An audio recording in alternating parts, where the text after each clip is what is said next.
If I was playing Sunday League and I had to make it pro in 1 year, then this is the exact system I would use. And this is the exact system that I use with every single player that I work with that plays Sunday League and wants to get to the pro stage. And guess what? This is the exact system that I use to get from playing Sunday League football to signing my first pro contract at 19. You see, because I've helped over 50 players get to the next level in football. I've played for my national team at youth levels, but I've also went from a Sunday League player to a professional player by the age of 19. So today, I'm gonna show you the exact things that I did to get to the pro level. And you don't need any fancy equipment. All you need is a ball and the desire to improve as a football player. Okay, so the first step in this system is making sure that our connection with the ball is at a professional level. The most powerful principle when it comes to developing your technical ability, your physical ability, and it's the compound effect. You see, when you do juggling for 2 hours, 3 hours every single day, let's say for a month, and now you can comfortably do juggling without actually stressing about how you're gonna touch the ball, what you're gonna do, right? All of a sudden, juggling becomes really easy. When it becomes easy, most players continue juggling because now it's easy, they're in their comfort zone.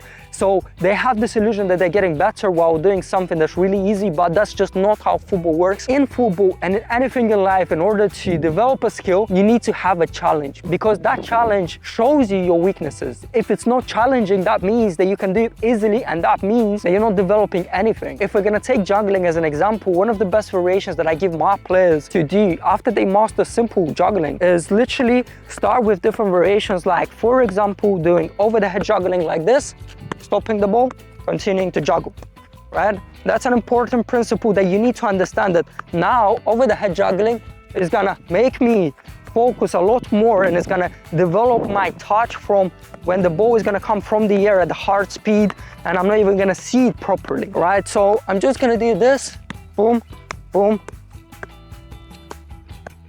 But you know, I can master this as well, because there's players that do this so comfortably, really and truly they're not getting any benefit from it whatsoever, because they've practiced it for a long time, and now you can say that they've mastered over the head juggling. So what you can do is add different variations to this one as well, and you can look in different directions, right? So you can look in the direction where the player now is going to use different parts of his body to stop the balls when they come from the air, or you can look in another direction, which is going to be a different variations where the player is not going to stop it and then, you know, throw it again, but it's just gonna throw it again and again and again. So just like this, instead of just juggling and kick it once in the air, it's gonna continually kick it in the air just like this, boom, boom.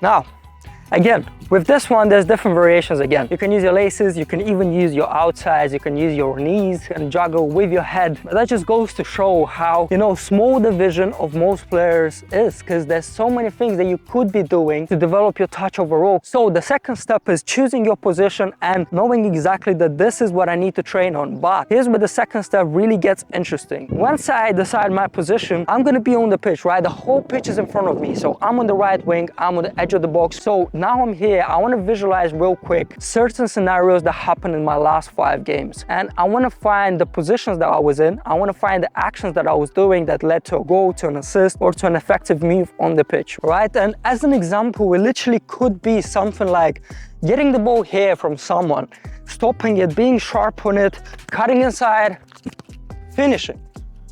It could be just as simple as this. The more of these combinations that you find, the more of these patterns that you can find, you want to then take in your training sessions and then practice them over and over and over again. Because I can guarantee you that literally in the next game that you're going to play in, you're going to have the same exact patterns happen again and again. So as an example, I'm going to show you a couple as a winger, but you could adjust this to any position on the pitch. But now the reason this step 2 is so important is because I'm not just going to practice these scenarios that happen over and over again. You see, step 2 is specifically designed for one simple purpose: to study those patterns and study the best possible outcomes and the best possible solutions when you're in those patterns, right? So, you know, I showed you earlier that cutting inside and taking a shot, right? So let's say I get the ball from a center mid and, you know, he passes me the ball, I get it here, I stop it. I'm probably gonna have the left back in front of me here, but I'm trying to visualize everything that happens on a real game, right? So there's gonna be another center back there, another center back there, there's gonna be a center mid here. So for me to cut inside and take a shot, It would have to be a quick movement, but I would need to pay attention to a couple things. So I'm gonna show you the way I look at every pattern so you can then identify those things in your patterns as well. When I look at it, I see the left back is here. The main thing that I'm thinking about is that, you know, the left back is gonna try to send me down the line because that's what left backs do. So that means that my fake movement to the line has to be really convincing for that left back, right? So I'm not just gonna do this, go and take a shot, because this way I'm not going to be able to succeed. He's probably going to be more on this side because that's how good, you know, fullbacks and center backs send you to one side. If I'm one-on-one against you as a left back and I want you to go that way, I'm going to step one way here, I'm going to show you go this way, I beg you go, but I'm going to close the space, right? But here's the psychology that I want you to think about when you're playing a real game, is that he can show you this way, but if you do a really convincing fake movement here, then he's going to step and a little bit he's going to shift his body towards this position, and now he kind of creates a little bit of space that you can exploit and then take the shot. And this is exactly what happens in professional games. Everything is calculated, right? So that's the first thing that I'm going to think about, is doing the exaggerated move or even two moves just like this. Bam, bam, bam. So now the second thing that I'm going to think about is, I think the most important one when it comes to cutting inside and taking a shot, and this is for wingers, but when you cut inside, the most important thing is the actual second touch that you take. Because if I take the touch too long, then guess what? The center back can come out, the center mid can come and just tackle me. But I also need to make sure that I take this touch at a 90-degree angle to the goal. I'm not going to take it like this, because most likely this is going to be another center back that's around here. He's going to tackle me, he's going to take the ball away, or he's just going to block the shot. It's going to be extremely hard for me to score. So I need to make sure that I take it at 90 degrees, but I also put a lot of focus on that touch to be not too hard but not too short as well, right in the middle, so I can step up to it like this. Boom, boom, boom, boom. This is a very important principle that you need to think about, breaking down every single step that you're going to do to be successful in that attempt. And once you find those steps and you understand, okay, the fake movement here, I understand the setting up the ball, I understand putting it at 90 degrees, taking the shot right, boom, that's a goal. Now we can get to the real work. But before we get to step 3, I want to do one more example of step 2 in a different position so you can understand better on how you can analyze them for yourself and come up with the best solutions in each position. Now in the second example, I'm not that close to the goal, I'm not on the edge of the box.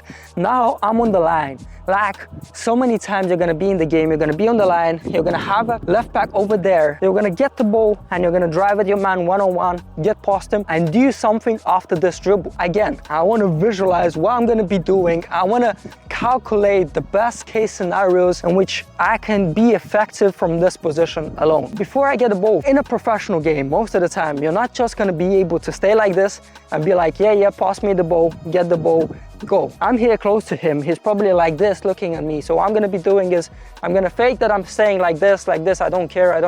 Boom, get the ball, turn. Now what I do is I drive at him.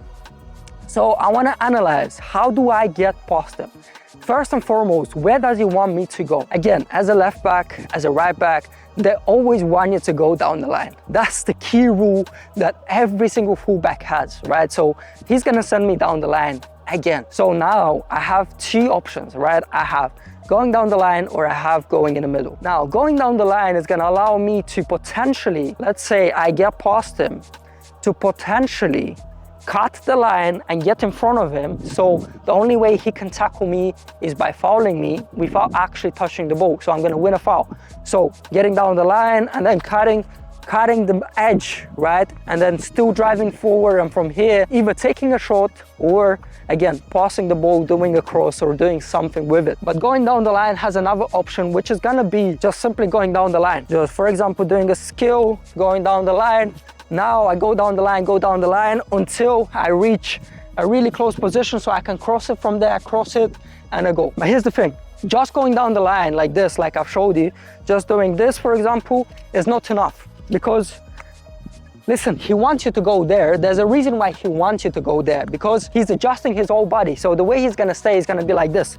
He's adjusting his whole body for you to go there. So his hips are looking directly in that direction. He's looking like this and he can just push off take away the ball. So if you're not gonna take him off balance, it's gonna be extremely hard for you to actually get down the line and do something from there. So we need to make sure that we get him off balance. So how are we gonna do this? Well, you could use a simple skill like this, really fast and go. But there's so many, and you can play on so many cards as well. You could be getting the ball from here in a hard pass, and you could be doing this, stopping for a second, waiting for him to come, taking it. You could be taking the ball like this, stopping it, taking it. You could be also just driving, taking it. Or you could just be playing with some skills around, waiting for him to come, boom, boom. Listen, the skill in itself doesn't matter that much, because a lot of them actually work when it comes to getting past your defender and getting him off balance. But the one thing that genuinely matters here is getting him off balance, right? Getting him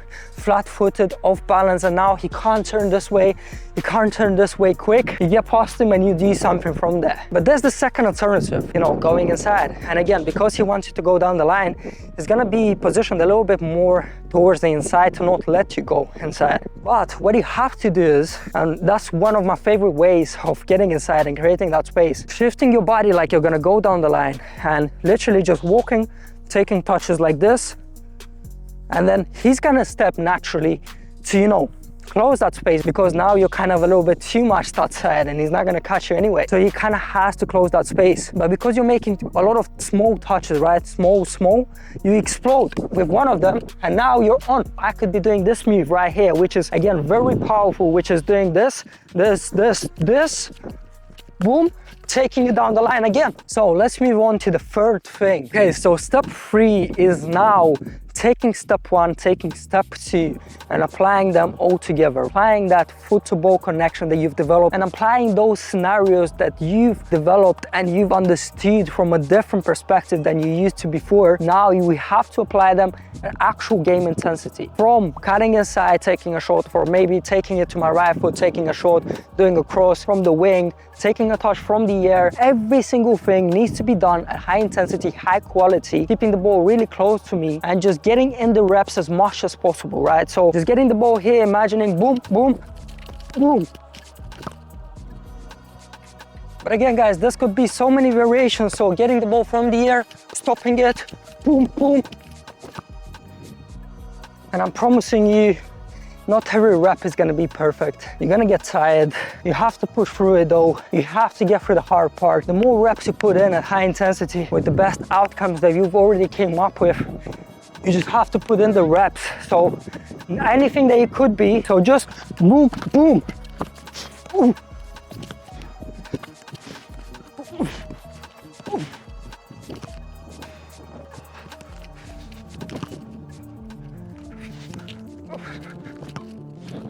So again, guys, the whole point of these 3 steps is firstly to get you familiar with the fundamentals, which is your connection with the ball. But then after you actually build that connection with the ball, you want to have ideas in your mind. You want to have this tactical intelligence of understanding what I should do in every single scenario, position and pattern on the pitch. But then lastly, once you know what works, once you have that connection with the ball, you want to make sure that you do all of these at high intensity, you do it at game realistic speed so you can get used to it, and when the game is going to come, all of a sudden it's natural to you. So following this system for the next 4 weeks is already going to make a big difference in your game. But listen guys, like I've mentioned before, if you want to speed up your process and you don't want it to take 1 year, 2 years, 3 years, then you need to start thinking outside the box in methods of training, recovery and confidence development, and actually analyzing your game and analyzing all of the mistakes, all of the good patterns, the bad patterns, the play style that you have to actually speed up your whole process. Just like every single player inside the VOLT protocol, they're speeding up the process. What would have taken 1 year, they can manage in 6 months. And that's because in football, there's no time to waste. The faster you can develop to a professional standard, the faster you're gonna play at a professional level, and the faster you will get to where you always wanted to get to in your football life. So if you wanna get access to over 60 lessons, 5 protocols, a breakdown of your game, of your training session, a free consultation call with me, a community of over 60 players, and weekly new gems dropping in, then I've actually put the link in the description, so make sure to click below and get started today. But also guys, make sure to subscribe to my channel, because all I do here is talk about football and how you can stay at the top of your game. And I'll see you next time.